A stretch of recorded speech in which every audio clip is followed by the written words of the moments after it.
এটা তুমি ইচ্ছাকৃত করেছো। আমি কি বলতে চাইছো তুমি? আমি তো এখানেই বসেছিলাম, তোমার মনটা অন্য কোথাও ছিল। এখানকার বাকি লোকেরাও তো দেখছে, এরা সবাই সাক্ষী আছে। কি হয়েছে? কি হয়েছে মা? ওঠ ওঠ মা। তো তুমি এখানকার মালিক? এই ধরনের অসভ্য লোকজন এখানে কাজ করে?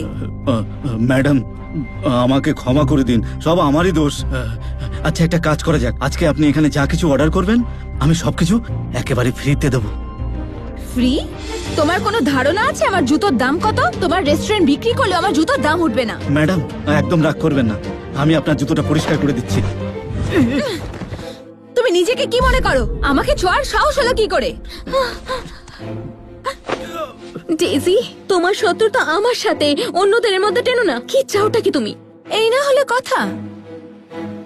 তোমার মালিককে আমি ছেড়ে দিচ্ছি, তার বদলে তোমায় আমার জুতো চাটতে হবে। শুরু করো। তুমি জানো কিভাবে? যদি আমি এমনটা করি তাহলে কি তুমি চলে যাবে? নিশ্চয়ই যাব।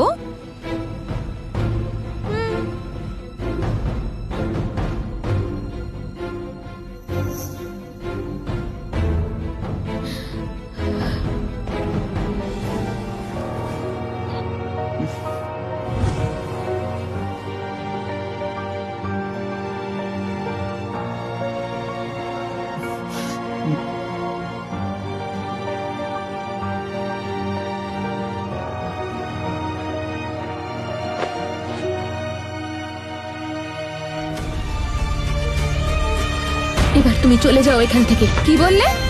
আমি তো কোনো কথা দিইনি। কি? তুমি আমাদের বাড়ির কাজের লোক হয়ে এই রেস্টুরেন্টে কাজ করছো। প্রত্যেকে জানে যে সব কাজের লোকে একটাই মালিক থাকে। তুমি অন্যায় করেছো, তোমাকে শাস্তি পেতেই হবে। ওকে আপনি এখান থেকে বের করে দিন। আমার কথা শুনুন ম্যাডাম, ও হলো আমার বন্ধুর মেয়ে। ওর যদি কোনো অন্যায় হয়ে থাকে তো আমি এই রেস্টুরেন্টের মালিক হওয়ার সুবাদে আপনার কাছে ক্ষমা চাইছি। তো তুমি এভাবে মানবে না? ঠিক আছে, ভেতরে এসো। ম্যাডাম, ডেজি, এসব কি করছো? ভেঙে ফেলো।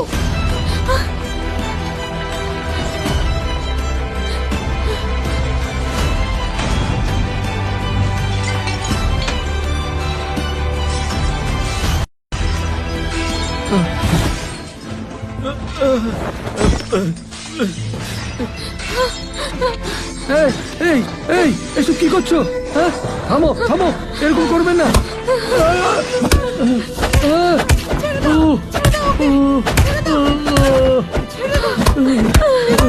থামো এবার, আমি রাজি। দাঁড়াও। বাবা, তুমি ঠিক আছো তো? ঠিক আছো তো? বাবা, তুমি ঠিক আছো তো? সরি আঙ্কেল, আমাকে ক্ষমা করে দাও, এসব আমার জন্য হয়েছে। ডেজি, আমি কথা দিচ্ছি আমি এখান থেকে চলে যাব, কিন্তু তোমাকেও কথা দিতে হবে তুমি এদের কোনো ক্ষতি করবে না। এমনিতে ওই জঘন্য জায়গায় থাকার কোনো ইচ্ছে নেই, কিন্তু একটাই শর্ত, তুমি একা যাবে না। তোমার ল্যাংড়া বাবা আর পাগল মাকেও সাথে নিয়ে যাবে। আমায় একটু সময় দাও, আমি ম্যাডামকে গিয়ে বলে দেবো। আমার মায়ের সামনে কোনো চালাকি করো না তুমি। মাথায় রেখো, তোমার পুরো পরিবারের সাথে এই ফালতু জায়গাটাও তছনছ করে দেব আমি। মনে রেখো এটা ভালো করে।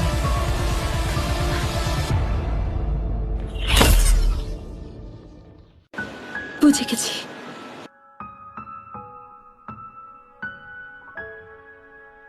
চলো বন্ধু, তোমাকে আমি বাড়িতে ছেড়ে দিই।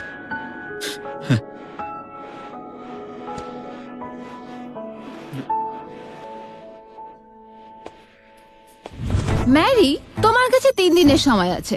যদি তার মধ্যে তুমি এখান থেকে না যাও তো আমি তোমার পরিবারকে বাঁচতে দেব না।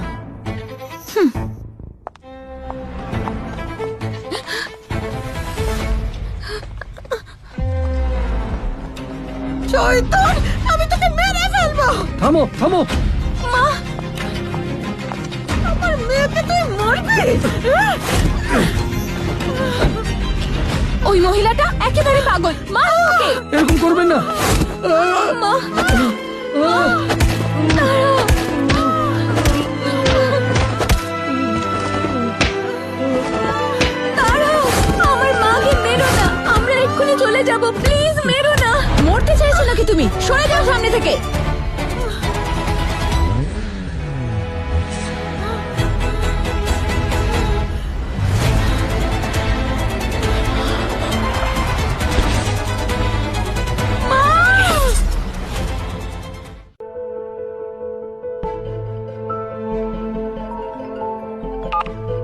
হ্যালো, কি বললে? বোনের অ্যাক্সিডেন্ট হয়েছে? হ্যাঁ, আমরা এক্ষুনি আসছি। চলো।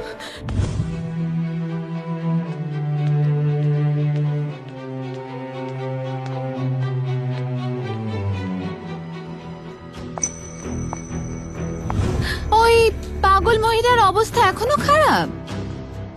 দেখো ডেজি, তুমি আমার উপর যত অত্যাচারী করো না কেন আমি সহ্য করে নেব, কিন্তু আজ তুমি জেনে শুনে আমার মাকে আঘাত করেছো। তুমি জানো এটা অপরাধ। ইচ্ছে করে? তুমি কিভাবে জানলে আমি ইচ্ছে করে করেছি? কোনো প্রমাণ আছে? রাস্তার লোকেরা সব দেখেছে, পুলিশ ঠিকই প্রমাণ পেয়ে যাবে। লোকজন, পুলিশ, আমি তো একেবারে ভয় পেয়ে গেলাম। ওখানকার পরিস্থিতি এখন কেমন? হ্যাঁ, সবাই রাজি হয়ে গেছে। দারুণ ব্যাপার। আমায় ক্ষমা করো। তোমার সাক্ষীরা তো উঠাও। কি করে প্রমাণ করবে? তুমি মিথ্যে সাক্ষী তৈরি করছো, এটাও একটা অপরাধ। বেআইনি। আইন তো শুধু তোমার মতন মানুষদের জন্য আছে। এই শহরে শুধু ডেজি পরিবারের কথাতেই চলে। যা ডেজি বলে তাই আইন হয়ে যায়। আমার কথা ভালো করে শোনো, তোমার মুখটা বন্ধ রাখো। পুলিশকে যদি কিছু বলো তো তোমার পুরো পরিবারকে শেষ করে দেব। ডেজি,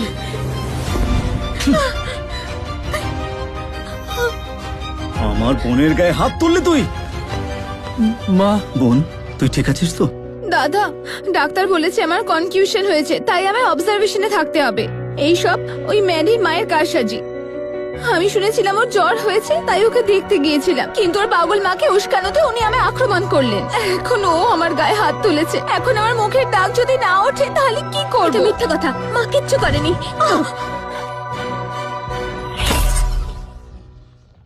বেহায়া মেয়ে,